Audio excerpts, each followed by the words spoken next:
Have you any idea how successful censorship is on TV? Don't know the answer? Successful, isn't it? At 2 a.m. Eastern Standard Time, multiple unidentified objects were confirmed to have entered Earth's atmosphere. It is speculated that these objects are of extraterrestrial origin. The broadcast will quiet at this time for your safety. Continue to carry out the following instructions.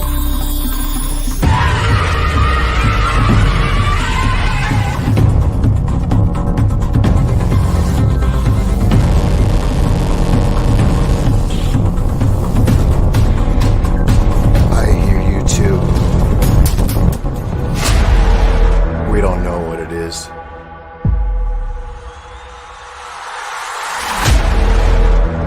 We don't know where it came from. Whatever it is, it's out to get us.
I don't know what to do. They're here.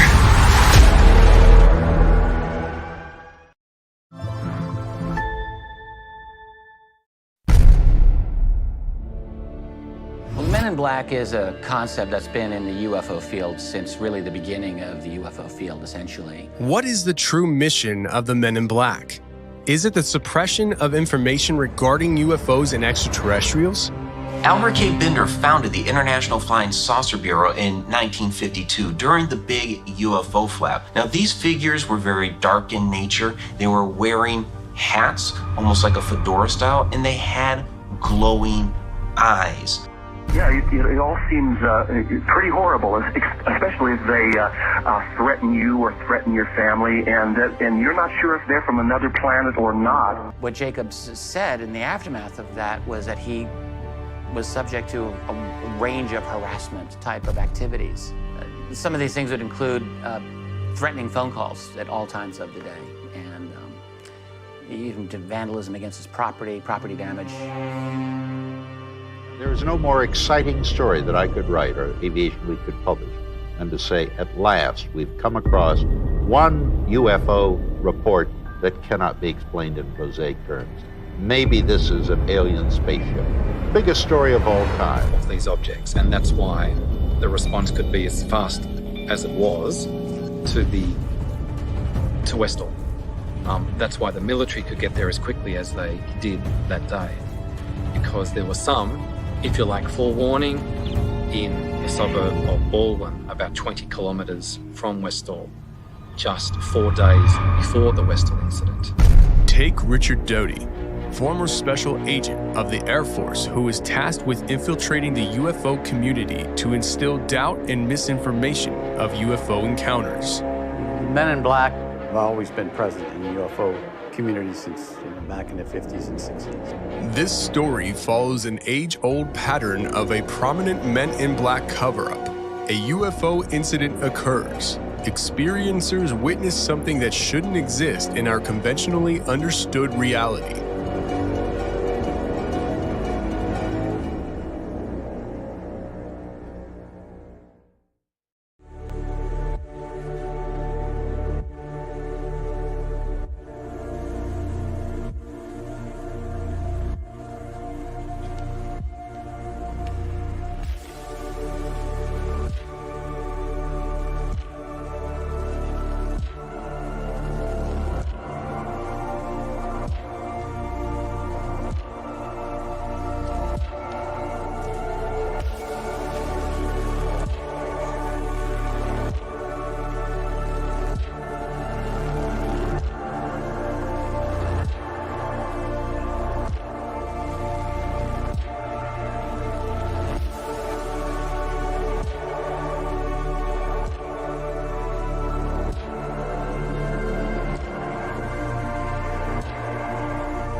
Good morning, good evening, good afternoon, wherever you are. This is Captain Doc Skinner on board the Starship Pariah, the Patriot Doc Force Edition.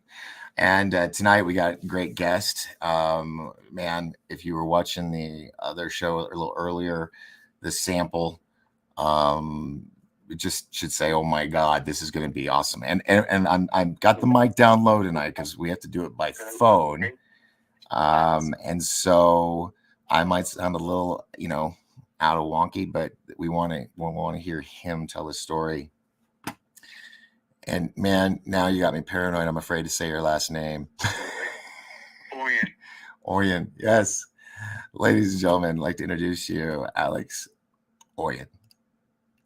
And Nate, by the way. Nate, the neighborhood friendly police officer. Or were you a sheriff? I'm sorry. I should have asked. No, police officer. Police officer. Yeah. An officer of the law. That kind of that covers it, right? So hopefully everybody can hear you guys just fine. I'll make sure that's down. It's a condenser mic, so I can be far away and just project louder, and it'll be fine. It's a studio mic, so. But I want to make sure they hear you guys. Now, in our contagious. In the last show we did just a little while ago, we kind of touched upon all these different things that have happened to you or you've been through. So I kind of want to go into more detail. Now, Nate's here because he's a witness to some of these things, correct? Yeah. Okay. So we got to make sure we get him in on this. And so how do we start? Because we kind of already started.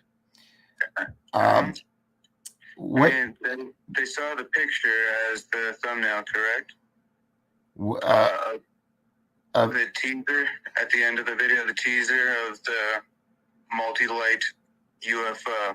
That was the teaser that you ended off on. Yeah. It's right here. I haven't changed it. Boom. I just gotta move this over here real quick. So yes, this is you said the craft that lit you up, and then after that you were taken. Yeah. Do you remember what happened while or during or after you were taken? I did not remember anything during this one, but many others I do remember stuff. And I had told you I'm also taken by the military. Correct. The military is heavily involved in what's going on with me, and they seem to be utilizing me as a remote viewer, a psychic spy, and an astro projection. I was a master at astro projection when I was very little, and I think they figured that out. And I don't know if my school had something to do with it. In 7th grade, I went to this gifted school, and the teacher's husband was a quote-unquote former FBI agent, which I don't believe. I think he was still working for them, and I very well could have been selected to be in one of their projects if it was done by the FBI. I don't know, or if somehow information got out about me to another group. Maybe that's how they targeted me and selected me. But in 7th grade, we got to tour the FBI building in Washington. Like, who gets to tour that? Right. And they separated us. So, and I don't remember. I only remember bits and pieces of it. Like, I don't remember what happened. Like, after going into this room, we walked into this room, and I don't remember. Like, I got to shoot a Tommy gun in 7th grade with them at their shooting range. Yeah, I have a picture holding the Tommy gun at the FBI building. That's pretty cool. Yeah, but I don't remember anything after that. Got to shoot that, and they only selected one out of us, and there was, I think, 10 of us, and I was selected. Why me? And I got to shoot, and we got to watch them do a shooting demonstration, and they were building this really badass shooting range that the CIA apparently uses. They shoot into a waterfall, They were just building. They showed me that next door. They were building that next door to their regular range, where they just shoot into normal shooting range that directs the bullet and stops it. Right. But I got to shoot down that range, and they were building. They told us that the CIA had a waterfall that they shot into, and that they were building one, and that it would be there soon. But and I can understand the concept, but it's just a concept I've never heard before, because I shoot, and I've never heard of it. But it makes sense if you have a good enough, thick enough waterfall. I mean, I think it would be hard to see your targets unless you had, So, well, I mean, the waterfall is to stop the bullet. I mean, it was like, that's just the back wall. I want to say it was probably like a 75 long yard range. Mm-hmm. And they were building it next, not like in the next room over, but their normal range was just like a normal 75-foot range, with targets and booths, stalls. That was normal, but I got to tour that and get to see everything inside there. And well, you can't just say that. Tell us, what did you see? Yeah, no, I saw communications rooms, and I saw offices, and hallways, locked doors and hallways, and they separated us. And after staying at the range, they separated us, and I got walked out next to the construction zone of the new range, and then I went into a room, and then I don't remember anything after that. Wow. But prior to that, we saw, I guess where they made technology, like a part shop. They were men working, on parts of something, technology for the weapons. I don't know, communications, stuff like that. We got to walk past that, and a lot of office building, rooms with people working in them, and just long hallways. And then they brought us to the range, and then they did a demonstration, and then they separated us. Did you have to go anywhere behind the waterfall? No, I mean, the waterfall was not active. It was not active. Okay. They were building it, but they had told me that the CIA had it, and they wanted one like the CIA had, shooting into the waterfall. Yeah. Interesting. And that was 7th grade. What age are you in 7th grade? 11 or 10? So 10. So Alex, you and Nate, you've known each other since you were in high school. Nate, while he was going through all this, was he confiding in you at this time, or was it still something he was keeping to himself? Or did you come bear witness to something that happened, and then you were like, "Oh, dude, I'm all in. I know now." It's like this. I know the secret. What's going on? Let's go. And or what happened? I mean, how did you get pulled into it, other than being his friend? So we lost touch for a while because you were down in Florida, and then I ended up we live in the same condo complex right now. I randomly bought a condo here, and then oh wow, you live literally a 2-minute walk away from me, and we've always been good friends. We reconnected, and then I don't know, I've always been like paranormal stuff. Pretty much my whole life. I found it fascinating, and then I just started exploring places together, and cemeteries and before, insane asylums. So before you go any further with that, Nate, did you have something that happened to you in your childhood that created a strong urge to have an interest in all this? Or I feel like I've definitely seen stuff that I can't explain, but I've never really had like a key thing I can put my finger on that really drew me into it. I don't know. My mother was always into paranormal stuff, so we were always watching paranormal shows as kids. So probably that's where I developed my interest. That makes a lot of sense. Okay. Well, I wanted to see, whatever it was that you encountered or witnessed together, or that you saw that dealt with him. I'm still waiting. I'm sure you'll hear it, but I was just curious if that would be the trigger that would, pique your interest or make you want to look into all this, or was it something from your earlier in your childhood? That's all. All right. So something happened to you, Alex, and you were a witness to it. Is that correct, Nate? Yeah. Oh, Nate. I was talking to you, Alex, but I'm saying Nate, okay, you were there to witness something. Yeah, I mean, all right, that's what I want to hear. A lot of things. Yeah, we actually made a list. Well, yeah. Well, we were right there. Well, then, on that note. Yeah. Westboro State Hospital in Massachusetts, we were exploring this. I guess it was for it was mainly for boys. It was a boys section, a school for troubled boys or something like that. Yeah, it was. And and it was from the late 1800s into the probably 50s. Maybe when it stopped that section because it was really old. Yeah. Fixtures from the 40s in their sink faucets and stuff like that. And we were exploring. They had a pool there, and there was a men's bathroom and a girls' bathroom right next to each other. And randomly, I was like, these sink fixtures are worth a lot of money. You could sell these. And I was like. And I reached down to touch it, and this giant softball-sized glowing orb shot out of the wall at my head, and I ducked, and he saw it shoot into the wall right next to me. It shot at my head, and I ducked, and it shot right into the wall and disappeared. Yeah. How big? Yeah, softball size. Yeah.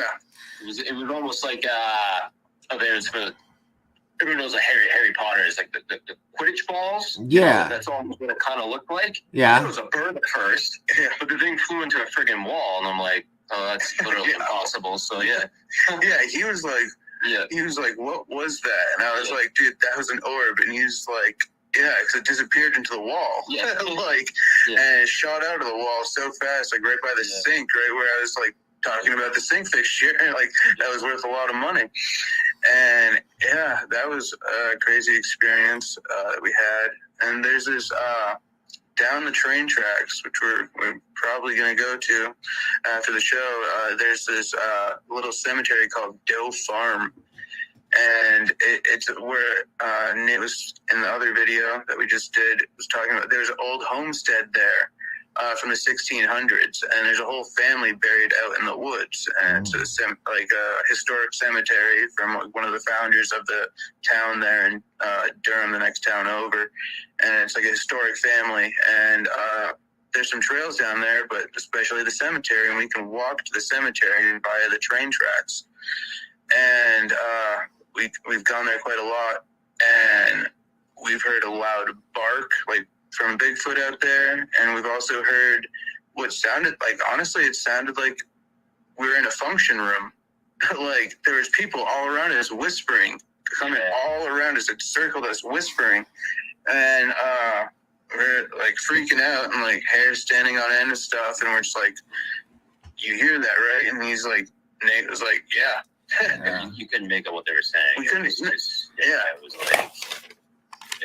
and we were at the cemetery then. Yes. It was honestly later on. I don't know. It was midnight here, so it's probably around that time of night. Yeah. I don't know. But it was voices. Yeah. Voices, but you couldn't make out what they were saying. Can I ask you a question? Are you guys familiar with ley lines? Yes. Okay. Is your location somewhere along a ley line or a cross path where they cross or anything? I don't know. That's something I'll have to look into. Because what you guys have been describing to me, and you brought up the Harry Potter thing, and in Harry Potter, we know about, what was it, 9.5 gates or whatever at the train station, or train 9 3/4 or whatever. Yeah, and you ran through the wall because the wall didn't exist, because those kids were already had magic in their blood, so they're already on a different frequency, so they could walk right through it. Whereas Harry was more, I guess they thought he was more human. But what if the area you guys are in is a fading point, like a fading bubble where two dimensions meet, are overlapping, and people well, we could go into time travel. I'm all down with that. There's this guy in town, and you can So I haven't seen him. I think it was like right before coronavirus hit. It was the weirdest thing. I saw him at least twice, if not three times. The guy, this was like the middle of summertime, walking around in full. Literally, it looks like he just came out of the 1930s, and it wasn't. What you could tell he wasn't just like purposely dressed like that. He was out of place. Very just bizarre. Just walking down the road. Yeah, I saw him at least twice, if not maybe three times. Did you see him one time? I saw him once, but I saw just from the back. I saw the back of his head. He was walking away from me, but he did not look like he was from this time. That's for darn sure. It wasn't just some eccentric person dressing up in old clothes, you know. Yeah, at least. It was very weird. I have another friend who lives like right in the same neighborhood, right near the cemetery, in fact. And he had seen that guy many times.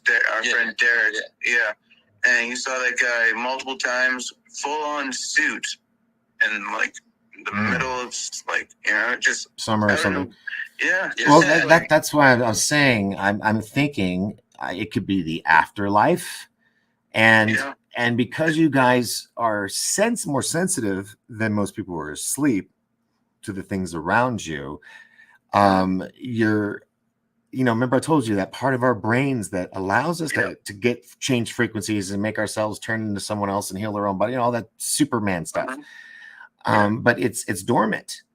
Whereas Bigfoot and some of these other beings and people that cross over, or people that are just in these other dimensions, they're on these frequencies. But every now and then, think about it. When psychics they're walking through a house and like, hold on, I'm trying to tune in, get psychically tune in and all that. They're trying to get on those frequencies.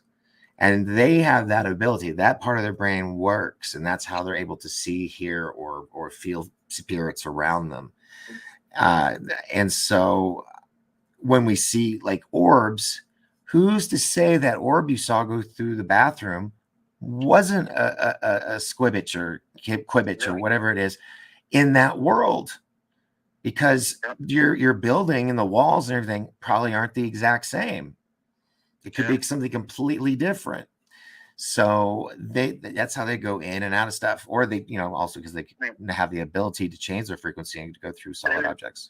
Like I was telling you, there's portals. There's portals in my downstairs by my front patio and my dining table, and where that 8.5 foot tall dog man was standing in the tree. There's a portal right there. It's connected. And I don't eat downstairs anymore because they'll take me downstairs, and I don't like waking up on the floor or like with my head on the table. Like I can't go down there. So I eat upstairs. Like I make sure like in my bed, honestly. Like too many times. And I have a group of 4 women who have seen me on Zoom be taken multiple times, and while live on Zoom. I'll be completely talking, and all of a sudden were these recorded? Because I know Zoom records. You can record your stuff. They were not recorded, but I can.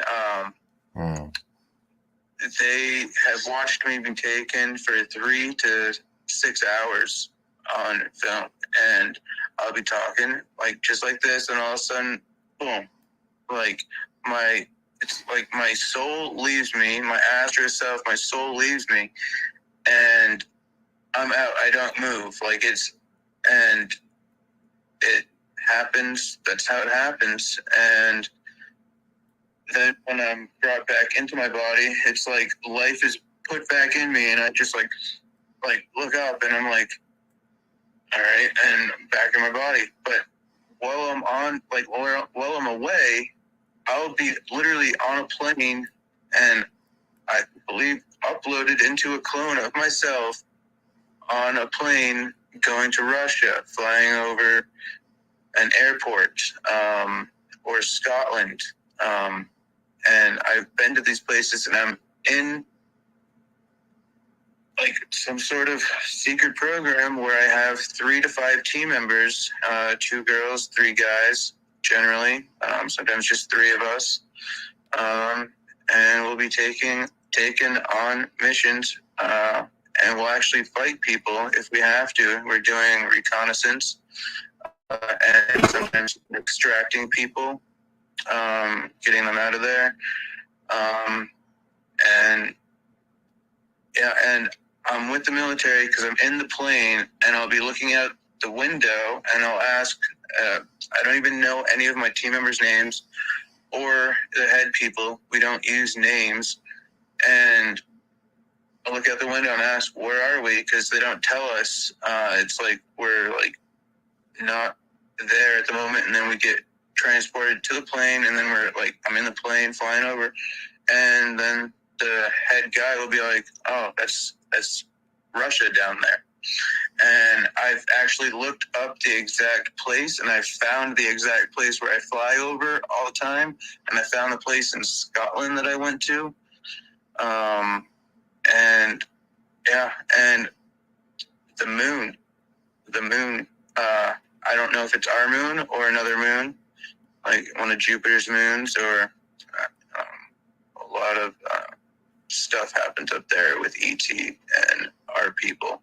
And well, that's what's great about this channel is you can talk about stuff like that if you want to. Yeah, it's just it's a crazy thing, and I've encountered multiple races of ET.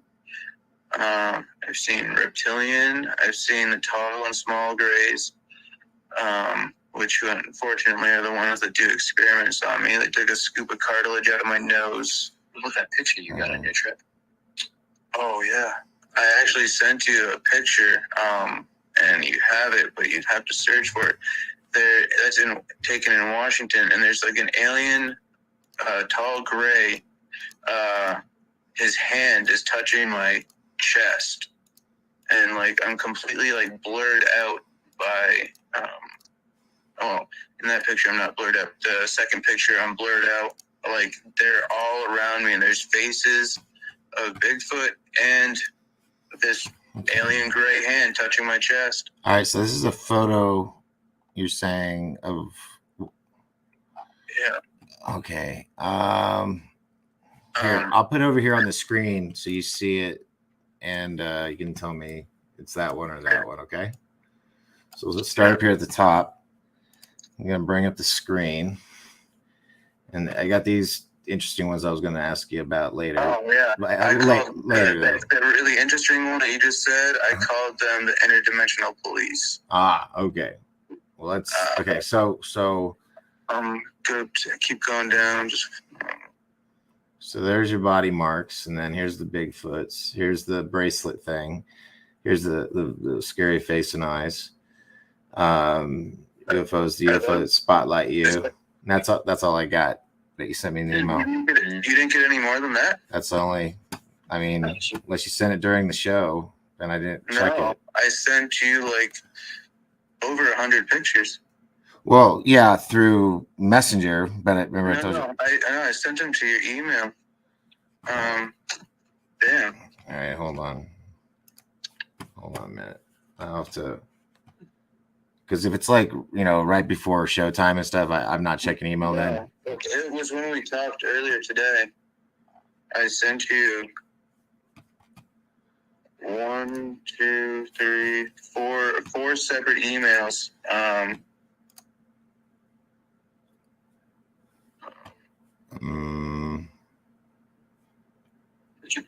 Oh, wait. Wrong email account. I could do that. How good the quality would be, but I know. Yeah.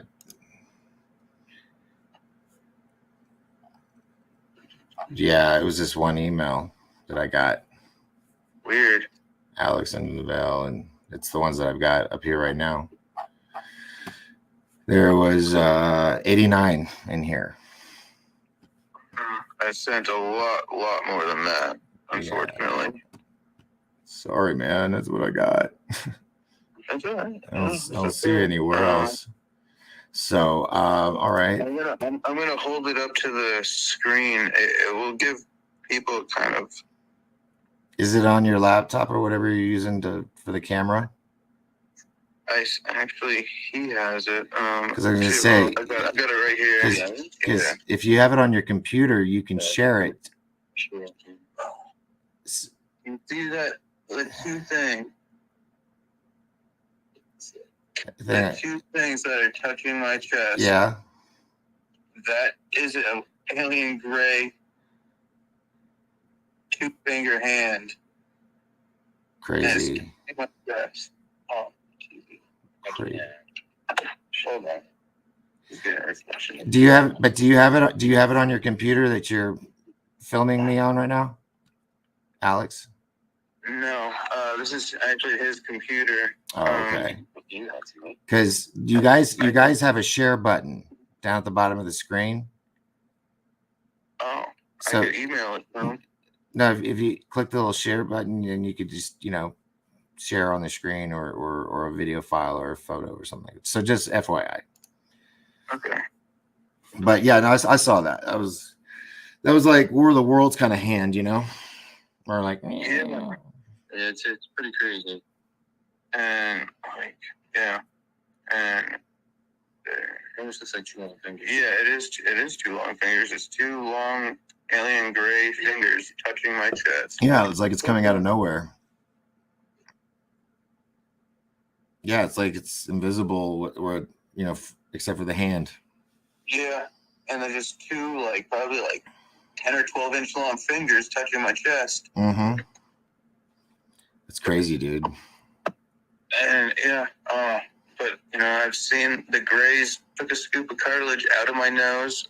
I'm Aztec, I'm Aztec and Mexican Indian, but I have Aztec royal blood in me from which I found out recently. So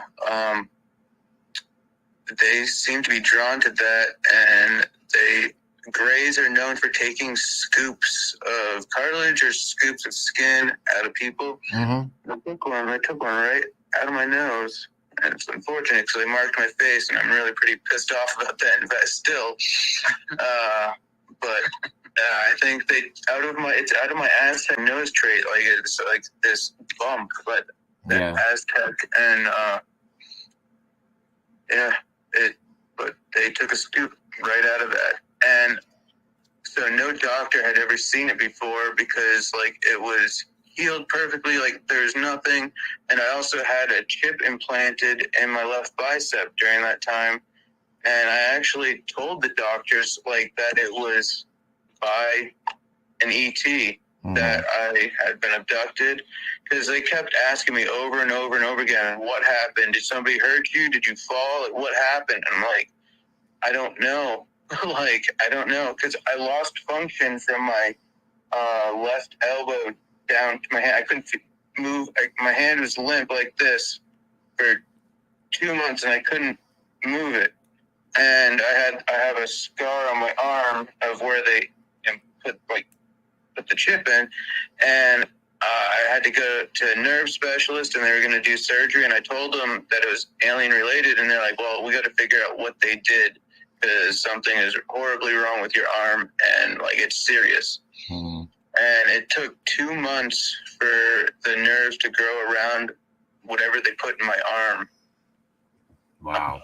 And then I woke up one morning, I used my hand again and my arm, and I could raise and lower my arm and everything again, but I had no function whatsoever. My hand was limp. I couldn't move my fingers, couldn't do anything. And the doctor said that it was impossible for that to happen because it's internal, right inside the bicep. It couldn't happen. And So, that was, and they did my nose and my arm at the same time. So I was brought back and I was face down on the floor with my arms at my side. And there's no blood, no nothing. Mm-hmm. And it was just white. And it healed quickly. And the arm on my, the mark on my arm was like a biological heal. Like, it was like they did something where it didn't scar. It was not an incision. It was like done with like a laser of some sort. Because it was just flat. It wasn't raised or anything, and there was no incision. It was just a line. That was pretty crazy. Wow. Crazy. And scary. I thought I'd never have use of my arm again. And same with the doctor. He's like, we're gonna have to do surgery, and it may or may not work. You may have lost use of your arm. And it was really scary to hear. Yeah, I bet. So, so there's the abductions. Now the military is abducting you as well. Yeah, because they want to know about the UFOs, because I'm taking pictures of so many, and it, some of them, if not a lot of them, are ours. Reverse engineered stuff, or top secret stuff. We live next to a military base, and it housed his father. Worked there when they had the SR-71 Blackbird hidden there. That was the place they tested it at. It was just 10 miles away. Which is pretty crazy. So I think there's a lot more going on at that base, and I'm linked to that base. I think that's what's happening to me from there, and something's going on there, like, for sure. But I'll get transported. Literally, I'll be watching TV, and then all of a sudden I'm on a Navy gunship in the middle of the friggin' ocean. And they want to make sure that I don't remember, and I remember being they told me to put on my fatigues and get my gear, and they realized that I was me, right now, and not the one that they wanted, and they sent me back. But I put all my gear on, and I was like, holy shit, this is badass. I'm doing this right now. And then they realized, and they're like, oh shit, we gotta send him back. And sent me back, but they definitely brought me immediately back, but the one they wanted. And I've had glimpses of that many times. I've have this thing, and I believe I'm a star seed, and I've had many readings, and they'll pull the card star seed every single time. And I've had probably 20 readings from 20 different people, and the star seed comes up. And so I think I'm special in that sense, and that I have special abilities, and they want that. And I'm really good at astral projection. And you can see the future. Yeah. Remember what happened in high school with them? Yeah. Well, I don't. Tell me. You're like, oh yeah, I remember that. But yeah. Tell me what I said, that. Basically, so one of our friends, Ben, this was back in high school. I don't know what year in high school, but Ben ended up getting in trouble busted for weed or something like that, back when it was super criminal, and it's not decriminalized and not a big deal like it is now. Yeah, but you were supposed to be with him, but you saw it. You saw it. I didn't go. Happen. Yes, you didn't go. I've had many incidences where I know something's gonna happen, and I just get away from it, and I'll leave and just avoid it. And I saved my mom's life twice. Unfortunately, I was not able to save her life. It's almost 2 years now. She's been passed away, but it was a weird circumstance, and she may have been taken out by them, and unfortunately, the military. I don't know. She died in a very mysterious way and very sudden. Like, I was just in her room like 10 minutes before it happened, and I went to my room, and then we talked to each other on walkie-talkies, and it beeped. And I was like, oh, I wonder what she wants. I was just in there. And then, she was gone. But I should have known that was going to happen, because I had saved my mom's life before, where I'd leave, and she was sick with pneumonia, like when I was in high school, in fact, and she was sick for like a week, but she just thought it was just a cold, and I went with my friend to go smoke. In fact, a little burn run in the car, because I hadn't been out. I'd been taking care of her, and we were only gone for like 4 minutes, and I was like, dude, you have to go home. We have to take me home right now. And he's like, dude, I just picked you up. And I was like, take me home now. And so he's like, all right, and turns around and then goes upstairs. And my mom was having had a temperature of like 110 or something like that. And if I hadn't been there and gotten home at that very minute, she would have died. I called 911 and I put ice packs on her, and I felt her, she was burning up. And then the paramedics said, if you hadn't come home and hadn't done what you did, she wouldn't be here. And that happened the time before. Mm-hmm. But there are many, many, many instances where I was supposed to be somewhere, and I was like, no, I'm not gonna go. But there's just a lot of stuff, too much to even comprehend. But I took a drug in high school. It was actually just like a cold medicine, but it unlocked my full potential, and it was incredible.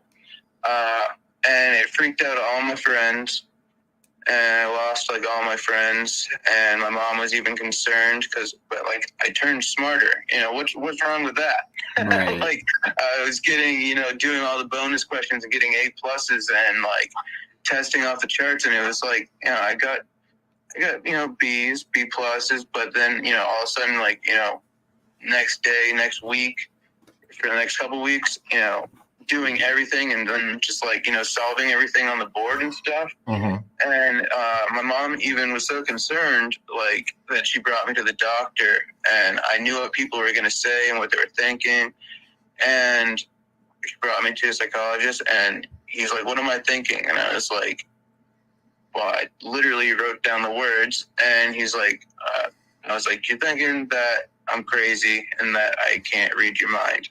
And he had it written down, and it was hilarious. And he was like, well, what color am I thinking of? I was like, blue. and yeah. And he was like, okay. And then I told him his address of his house. And he was like, what? And just did more tests and more tests. And he's like, well, you're perfectly normal. But you're above normal. He's like, I don't know how to explain you, but you just told me and blew my mind. So wow. I was like, okay. And I had several friends that rapped and released albums and stuff, but I knew their lyrics before it had been released. I thought it was something that I'd heard all my life, and I'm saying all the words, and they just freak them out and be like, how do you know the lyrics? I haven't even showed this to anybody. I haven't released this. I was like, what? I thought, and it freaked them out. In fact, what if I gave you a plausible explanation for that? Sure. If you were being taken by the military, there could be a possibility that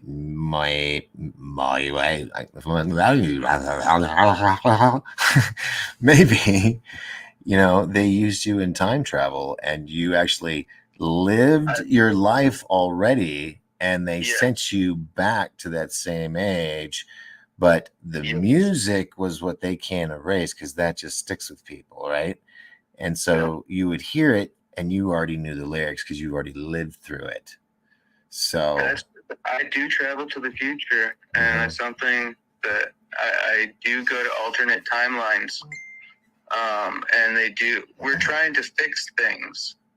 And the military, we're trying to go back time and fix things, and so things don't happen that are catastrophic, like, and my ex heard me giving I wish she would have filmed me. I'm so pissed that she didn't film me. Her and her kids were sleeping downstairs, and then I went upstairs and went to my room to sleep. And she had woken up during the night and heard me talking, and loudly. And she went upstairs to listen to me, and she listened to me for an hour and a half. And like I said, I wish she had recorded me, because she said that I was instructing on how to fix a craft, some sort of craft. She doesn't know what type of craft it was, but I was giving direct orders to multiple people, and it was there was 5 or 6 people talking to me at the same time, but I was talking to each one of them. And she said it was something very important. She listened for an hour and a half, and I was like, "Why didn't you film me? Why didn't you film me?" Right? And she knew, she had seen me be taken too. She's somebody that had also seen me be taken, because I disappeared. I wasn't in the house anywhere, and she had no idea. I was gone for 4 hours. That's the typical time, is 4 to 6 hours, but I have been gone for 18 hours. Out of the past 11 days, I've been taking 6 of them. The past 11 days? Yeah, in the past 11 days, I've been taking 6 out of the 11. Yeah. And, I don't get much sleep like you do. Sometimes, I'll go days without sleeping, because, That and eating, yes. Right here, guilty as charged. Yeah, My mom yells at me all the time. I won't eat as well. Yeah. But, yeah, it's some crazy, crazy things. Is it fear for you? Fear going to sleep, fear of eating? Yeah. But do you have a grasp of why, or just the lingering fear itself? I just don't know where I'm going to go next, you know? And I have been injured many, many times on missions. I've had my arms cut up and slashed up horribly in fights and stuff. And, I have to talking to my ear comm and be like, "Take me out. I'm injured. I need to be healed." And they'll pull me out. I recently got sent to this satanic cult, and I don't know if I'm allowed to talk about this, but they probably listen to me anyway. But I get in trouble when I talk and tell stuff, and then stuff happens. Well, this isn't public. This is private to just, I think, 15 Patreon members right now. Oh no, I know, but I'm saying they're listening to me. They're they know. They know what I'm saying. Oh, I know they got a file on me. But the satanic cult, I was instructed to kill one of the head of their people, and I did so. But it was underground. It was 10, at least. Well, I know it was 10 floors below ground, below this unassuming house. And this old couple that had never been outside, they were 85 or 90 years old in this farmhouse, and it was up in the middle of nowhere, and they had never been outside, but they're the keepers of that cult. They didn't want anything to do with the cult, but they were gatekeepers. Yeah, but they were forced to be there. They didn't want to be there. They had a bunch of gold and expensive stuff and jewelry in the house. But that's before I even, that's when I made it up to the top level. But there were, oh my God, just people doing sacrifices everywhere. And it was like a rave type scene, but shoulder to shoulder people. And I had to find my way out. And I don't think the military had ever had anyone go in there before, and they had not been successful. And I got in there, and I got out of there. And I wasn't supposed to get out. That was just that was a death mission. I was not supposed to get out. And I made it up 10 floors. to the surface to the house, and this old man that lived there was like so shocked. He saw me first, then his wife saw me, and they're like, "How did you get up here?" And I was like, "I don't even know. I don't know." Like, what? I remember going through all these different doors, and there were doors even going down, so it went deeper than 10 floors. So I counted the floors that I went up, but there were women on the ceiling, tied in bondage, spinning around on this giant circle that was on the ceiling, and they were playing this crazy music that was like saying, like, "You are here, you love this, you are never leaving, this is your family now," like all this like crazy like stuff. Indoctrination into the cult. And I was just like trying to like freak out and not blow my cover, because like I'm the only one in there that wasn't doing anything. Everybody else was in a trance, like doing, or just like like they were drinking blood, they were doing all that crazy shit. And I was going room to room and trying not to like be seen. I swear it took like 5 years off my life going there. And oh my God. And there were dogs guarding like different floors, and animals seem to love me. All animals seem to love me pretty much. And these dogs did not attack me. There were dead bodies on the ground that the dogs were chewing on, like from people that tried to leave. And I was able to get past the dogs and get up, and I went up 10 floors, got up to the top level, got into the main house, and all the windows were nailed shut from the inside and out. But there was only one little window that wasn't even a window. There was a picture, oddly enough, of a white heart piece. It was wood, but it was cut into a heart. It looked like a heart window, like that was bordered. And he's like, "This is the only way out."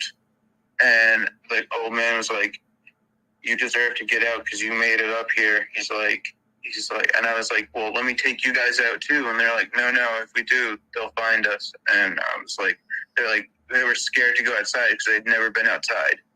Wow. They'd never been outside.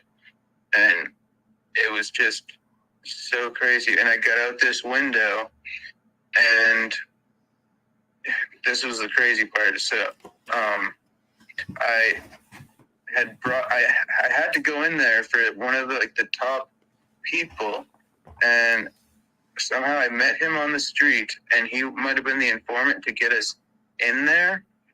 And he was top person, and I shot that guy. Like, it wasn't me, but it was like your alter. Yeah, and took him out. And as soon as I completed that, I said, "Get me out. I got him. Get me out." And they pulled me out. But then they immediately sent me right back. Now, is this you, or are you in an avatar? It's me. It's me, but like a better me. Like a clone? Yeah. And like I can get injured, and what they do is they literally upload your consciousness into that, and you're there. That's why, like, when they take me, it's just like they take everything, and I just shut down, and I'm boom. I'm like at random. Like, it's crazy. But that's honestly what happens, and I get put into that body, and then I go do these missions. Do you ever seen Westworld? What? Westworld on HBO? No. It's a show from a movie from the 70s, and they've made it into a series. And what I talk about on my show, being that I've been in the entertainment industry 40-something years, I understand how TV and film they leak information. It's what I call soft disclosure through storylines and information. And so real stuff. Yeah, so I'm all there. So when I make movie references, Westworld is one of those, where Westworld is a park for billionaires that is like the Wild West. So you go, you pay your billions of dollars, whatever it is, for your rich man's vacation, and they get you all the proper attire in your size for the Western days. You get on this train at this train station, and you end up, going out in the middle of the desert, and you come to this town, and you get off, and it's a whole town of people, right? Well, all these people that aren't the guests are all they're grown, and their consciousness. And so if you wanted to come in and your desire was to be the guy in black Bart or whatever, and you want to go in and kill everybody, your gun would kill all of these park attraction basically, and would not harm real human beings. So if you wanted to go and have a big shootout, no big deal, because they would recycle them in the middle of the night and put their consciousness in a brand new, undamaged body for the next day, for the next train that comes in. Yeah. So same concept. And there's a nickname for it's like scafing or something, where they take the conscious and they will put it in another body so they can live on longer, and have eternal life, that kind of thing. I definitely think I've been here way longer, way longer. Yeah, you've heard the term old soul. Yes, and I was just going to say that I've been told I'm an old soul. Me too. 100%. Even when I was a child. I was 8 years old buying antiques in antique stores, and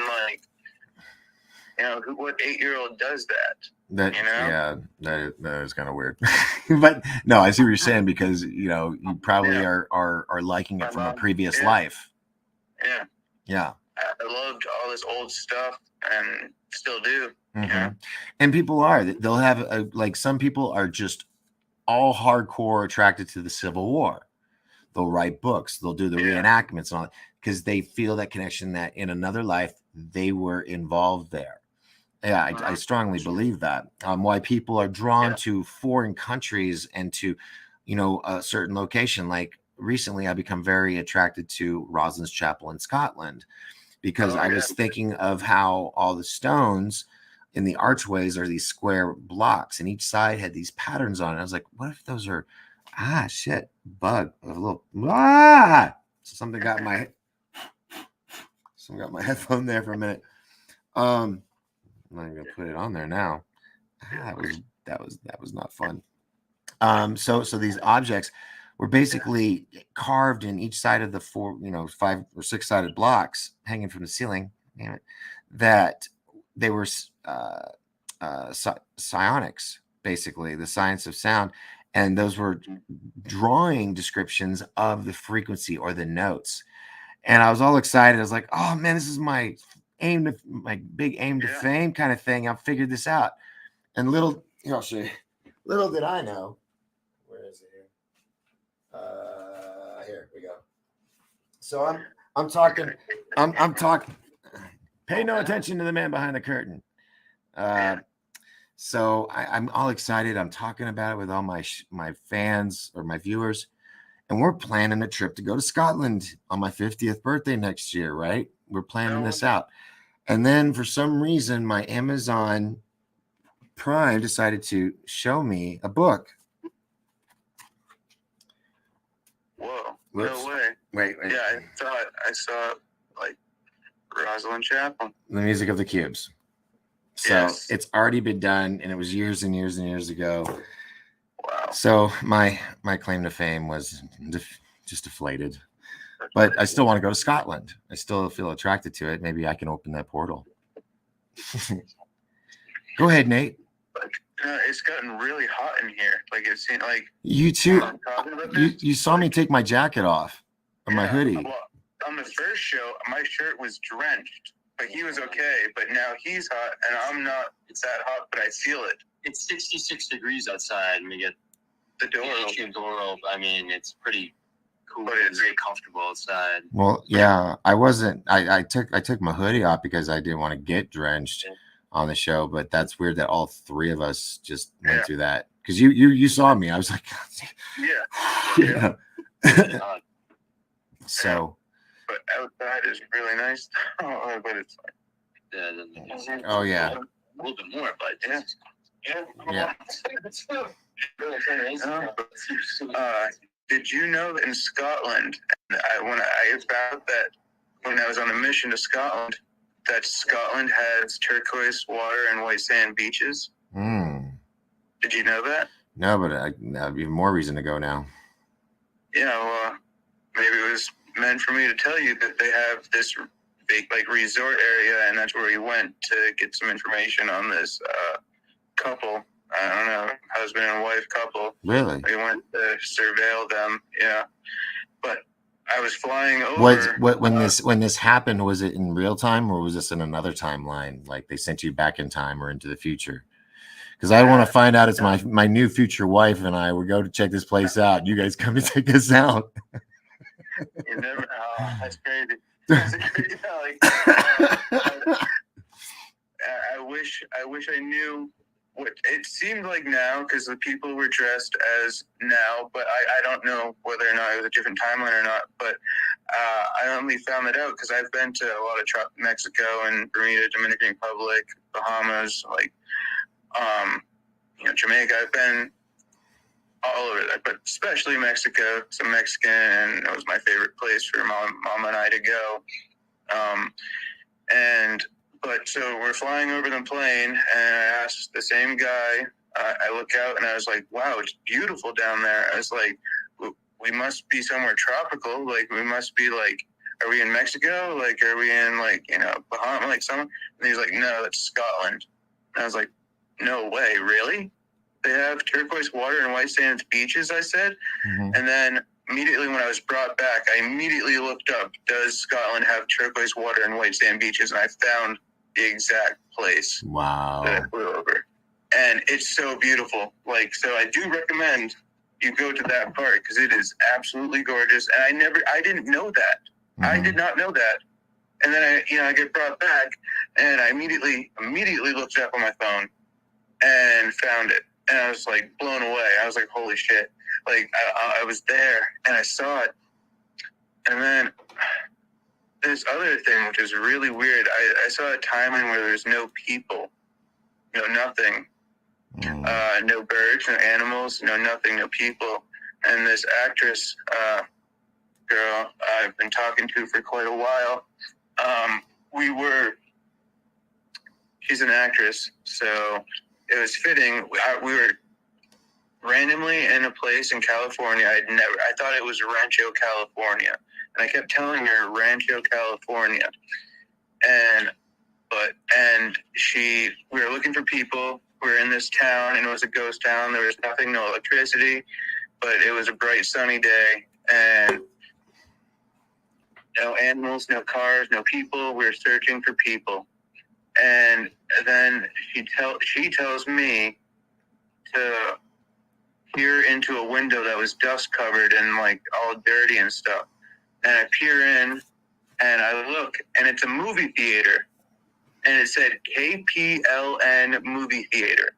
I immediately got brought back. Well, not immediately, but when I got brought back, I looked that up and tried to find KPLN movie theater, and I found it in California on Rancho Road. Rancho Road is a main road, or maybe a highway that is near kind of Coachella in that area.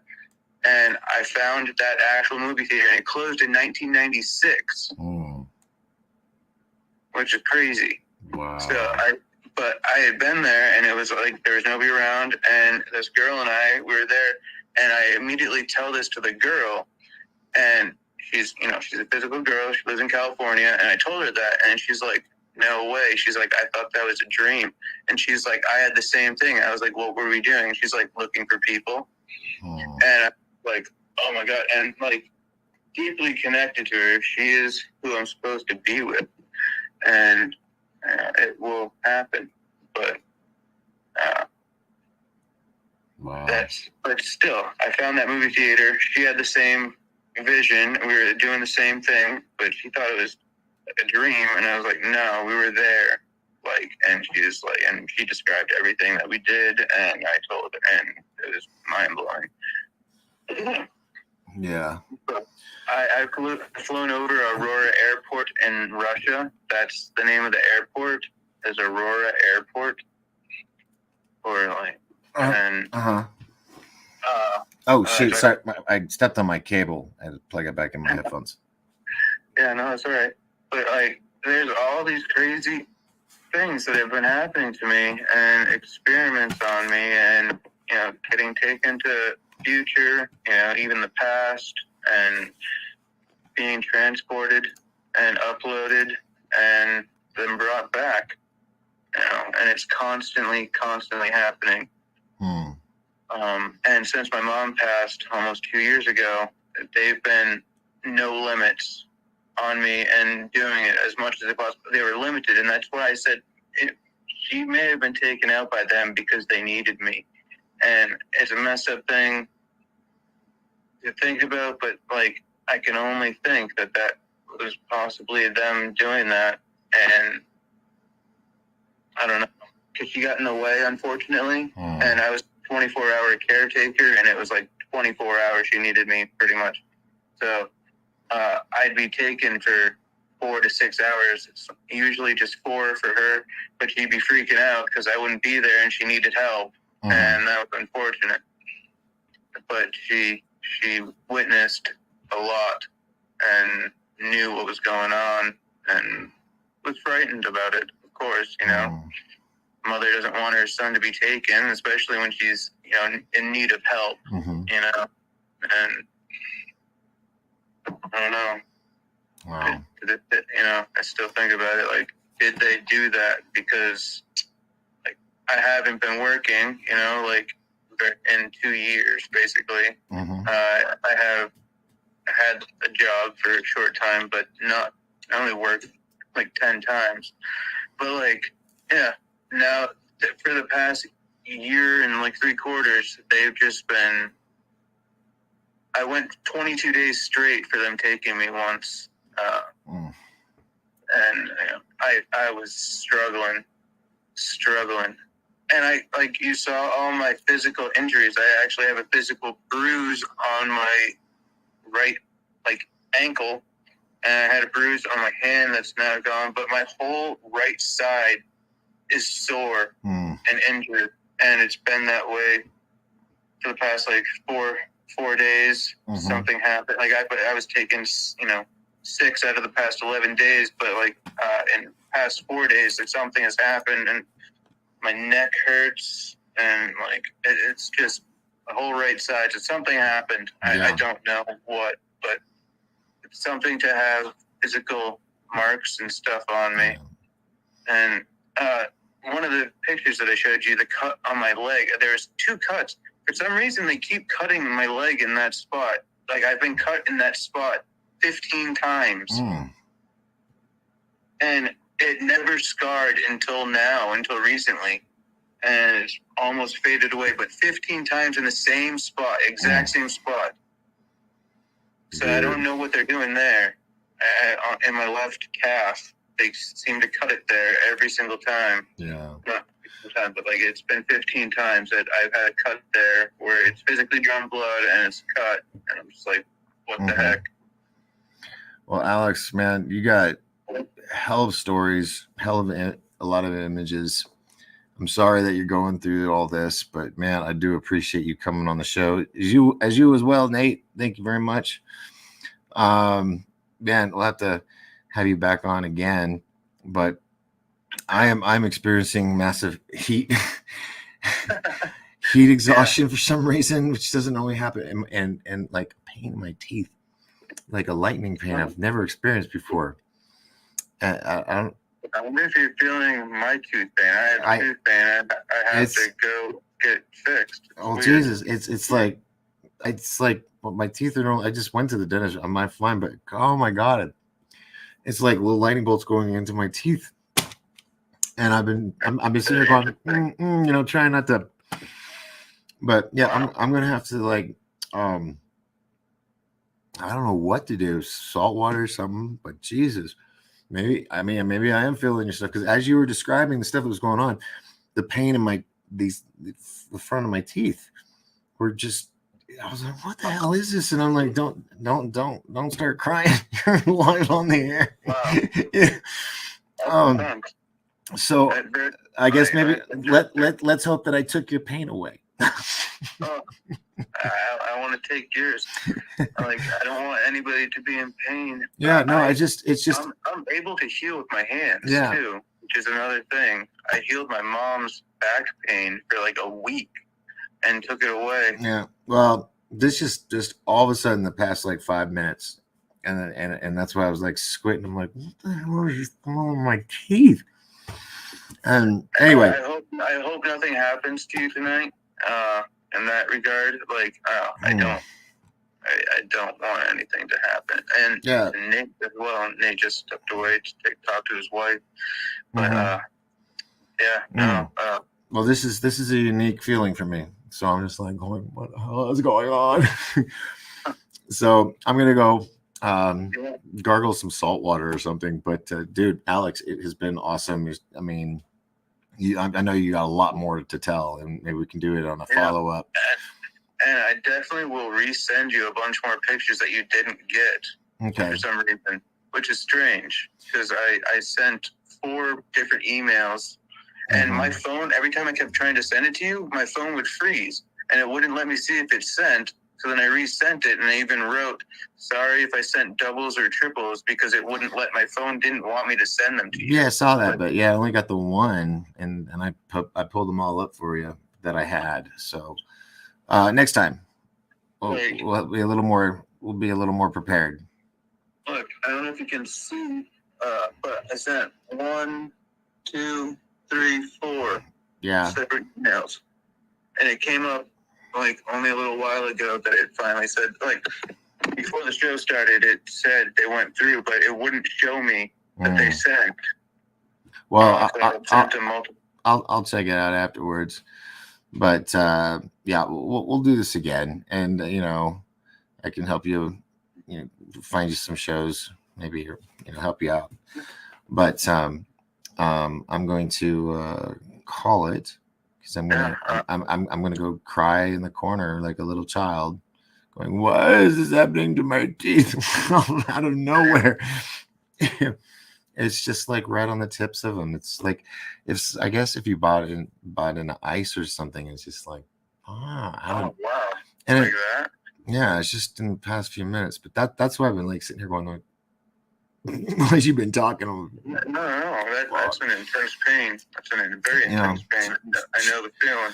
And shit happens, and I deal with it. I hope you can sleep tonight. I know that you're lucky to get 4 hours. You said. Yeah. I'm the same. Like, I run on no sleep, and I take heavy sleep meds, and they don't really even work. Right. So. No, I'm I take that sleep med to like escape the feeling like I want to be out. Like if I do sleep, I want to sleep, but my brain doesn't shut off. So I need to actually turn mine to sleep. That's what I tell everybody. I just told my mom today, and after all these years, I'm about to be 50 next year. She's still going, "You need to try to get some rest." I was like, Mama, we've talked about this. Your little boy is wiring not good. It's you don't sleep well, That's too good. So, but thank you so much for coming on, and I do appreciate it. It was a pleasure. It was a pleasure, and I hope I answered some questions for you too and intrigued you. Yeah, and we'll be doing Disclosure Con. We normally do it in October, but I've moved it to summertime so we can do outdoor CE5s and stuff like that. So we'll have you come out. Oh, that'd be incredible. Yeah, it's a beautiful place up here. Yeah, you'll like it. This is where Travis Walton got it, taken. Fire in the sky. The woman Lorelei in your chat.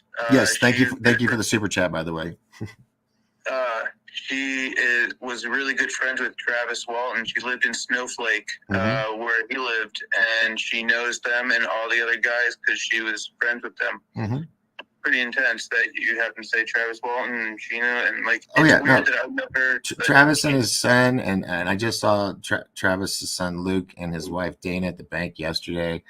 But yeah, when I moved into my new home, they were here for the housewarming and stuff. He plays guitar, and Yeah, he would do all my disclosure cons, because it started with just him.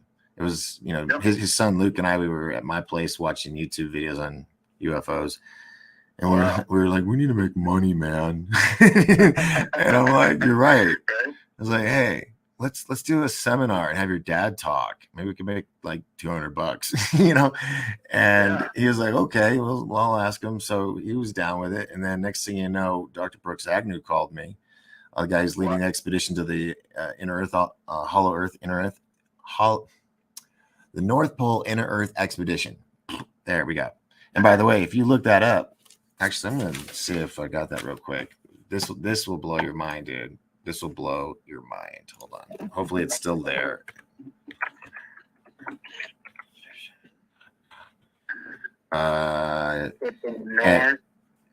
Well, it's nippy.com because it's gonna be really freaking cold up there. So let me bring this over here to screen share with you so you can see what I'm talking about. This is actually kind of cool. So I know all these big people in the circles, right? In the ufology circle, and I've just become really good friends with most of them. And Brooks is no exception. He woke me up. He calls me and wakes me up and says, hey, have you checked out the new website? I'm like, no, but I will. And he's like, okay. Yeah. So I check it out. I just kind of peruse over it. And let's see. Are they going to show it about? I'm also really good friends with Dr. J from Dr. J Radio Live, Andy. Andy Live. Oh yeah, no, me too. He's actually working with me on a project that I got coming up. Here we go, Hollow Earth Expedition. He's a real good friend of mine. I've been friends with him for a couple of years now. Yeah, no, I was just talking to him 3 nights ago.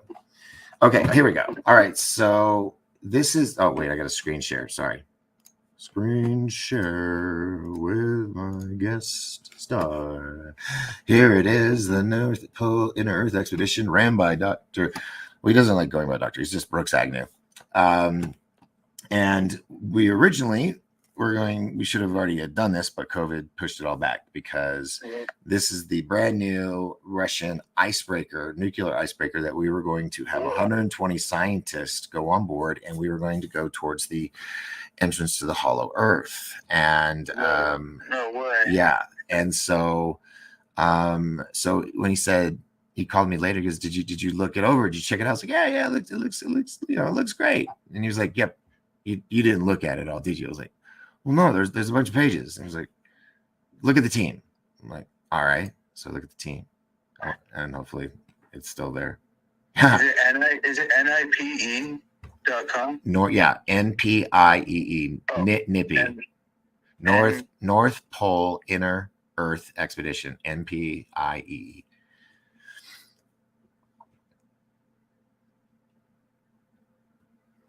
So he goes, check out the crew. And I'm like, all right, Brooks Agnew, leader of the expedition in 2000 or whatever year. And then world explorer Brad Olson. And then looky right there. Yeah. Doc Skinner is the man, the myth, you're the legend right there. Filmmaker with a heart of gold and the courage to bring the world along via live streaming from the deck of the Arctica. He is an award-winning screenwriter, producer, and film documentary. The search for the rare combination of imagination and spiritual tuning lasted for many years until he joined our team. It is because of him that the world will never forget this expedition. That's incredible. And then Teresa Reesing is one of my followers on my show. She's amazing. Yeah. But so we were going to do that, and then COVID happened, and then now we don't like Russia, so we can't get over there. Yeah.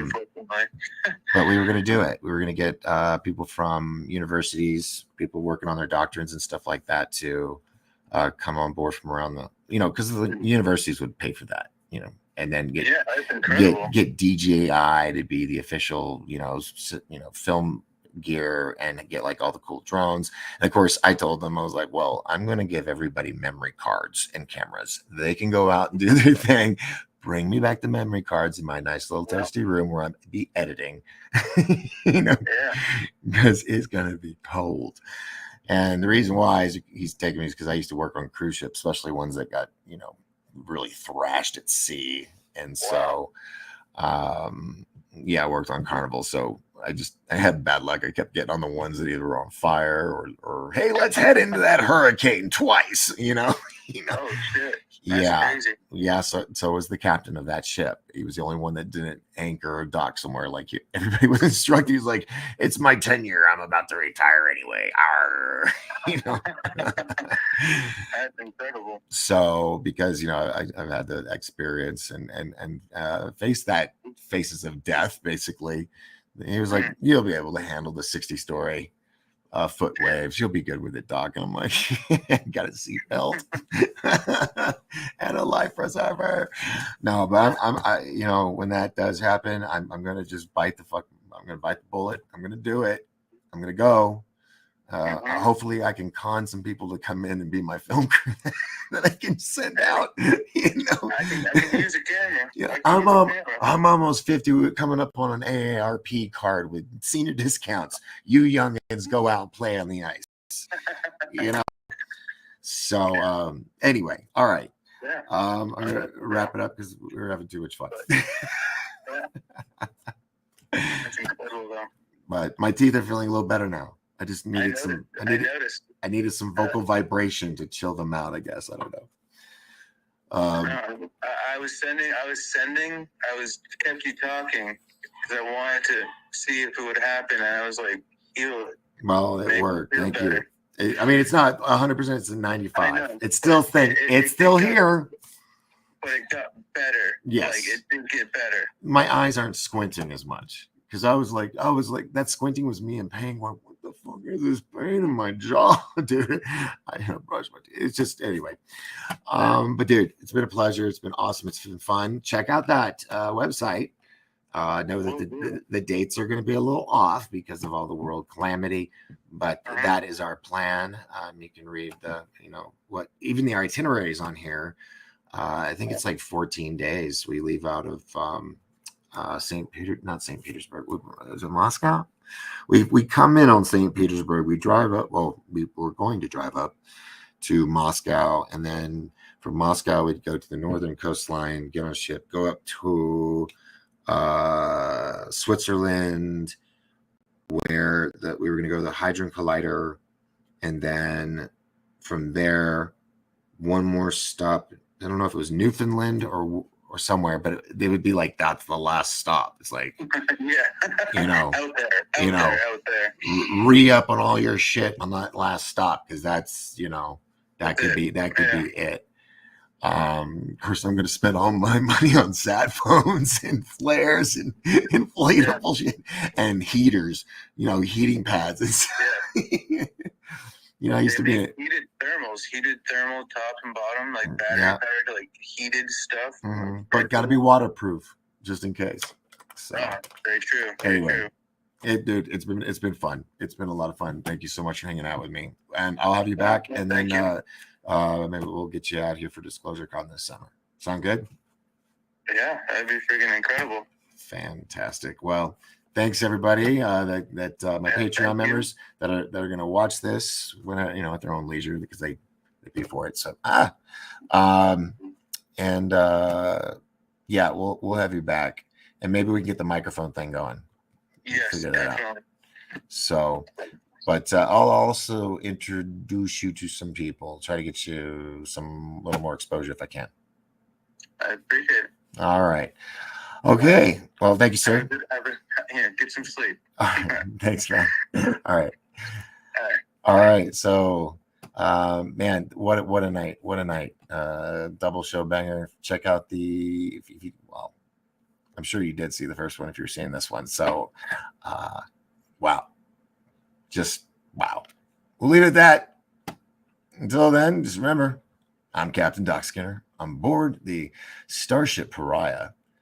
And this is the Doc Force Patreon edition, where we say what the fuck we want.